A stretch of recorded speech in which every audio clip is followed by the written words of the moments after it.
خوبیاں اتنی تو نہیں کہ کسی کے دل میں گھر بنا سکے، لیکن کچھ ایسے پل ضرور چھوڑ جائیں گے کہ بھولنا آسان نہ ہوگا۔ روٹنا منانا تو زندگی کا حصہ ہے، بس خیال رہے کہ ناراضگی صرف زبان تک رہے، وہ دل میں بسے پیار اور عزت کو ختم نہ ہونے دے۔ اچھی زندگی اچھی صورت سے نہیں بلکہ اچھی نیت سے ملتی ہے۔ اچھے لوگ خوشیاں دیتے ہیں اور برے لوگ سبق۔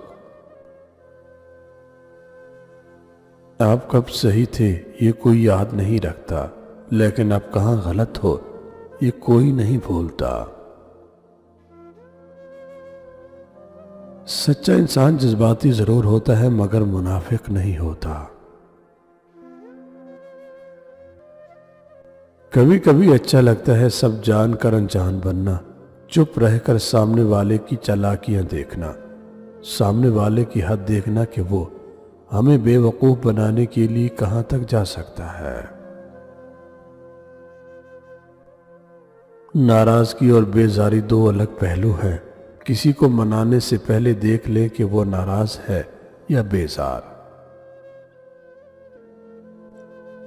کبھی کبھی سب کچھ پا کر بھی دل کا خالی پن ہے کہ پھر بھی نہیں جاتا۔ جب ہم کسی کے لبوں پر ہنسی نہیں لا سکتے تو ہمیں یہ حق بھی نہیں بنتا کہ ان کے آنسوؤں کی وجہ بنے۔ اللہ ناراض ہو تو ہر چیز اداس لگتی ہے۔ رشتے کمزور ہونے کی ایک بڑی وجہ یہ بھی ہے کہ ہم رشتے نبھاتے کم اور آزماتے زیادہ ہیں۔ زندگی چھوٹی نہیں ہوتی، لوگ جینا ہی دیر سے شروع کرتے ہیں، جب تک راستے سمجھ میں آتے ہیں تب تک لوٹنے کا وقت آ جاتا ہے۔ پریشان ہونے والوں کو کبھی نہ کبھی سکون مل ہی جاتا ہے، لیکن پریشان کرنے والے ہمیشہ سکون کی تلاش میں ہی رہتے ہیں۔ دھیان رہے کہ روٹھی ہوئی خاموشی سے بولتی ہوئی شکایتیں اچھی ہوتی ہیں۔ اچھا ضرور بنے مگر ثابت کرنے کی ضرورت نہیں۔ ہر رکاوٹ میں کوئی نہ کوئی بہتری چھپی ہوتی ہے، جو اللہ تک لے جائے وہ ٹھوکر سزا نہیں ہوتی۔ اکثر ان لوگوں کے دل ٹوٹ جاتے ہیں جو سب کا دل رکھنے کی کوشش کرتے ہیں۔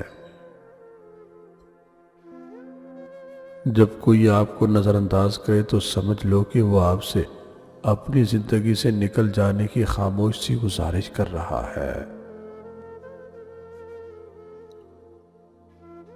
بات کرنا کافی نہیں، بات میں تاثیر ہونا ضروری ہے، اور تاثیر خلوص اور عاجزی کے بغیر نہیں آتی۔ صرف ایک غلطی کی دیر ہوتی ہے، لوگ بھول جاتے ہیں کہ آپ کتنے شاندار انسان تھے۔ انسان اچھے لوگ ڈھونڈنے کی کوشش کرتا ہے مگر خود اچھا بننے کی کوشش نہیں کرتا۔ وقت اچھا ہو یا برا گزر ہی جاتا ہے، لیکن باتیں اور لوگ ہمیشہ یاد رہتے ہیں۔ آہستہ آہستہ ہمیں یہ سمجھ میں آنے لگتا ہے کہ ہر وہ شخص زندگی میں ضروری نہیں ہوتا جنہیں ہم اپنی زندگی میں ضروری سمجھ کر شامل کرتے ہیں۔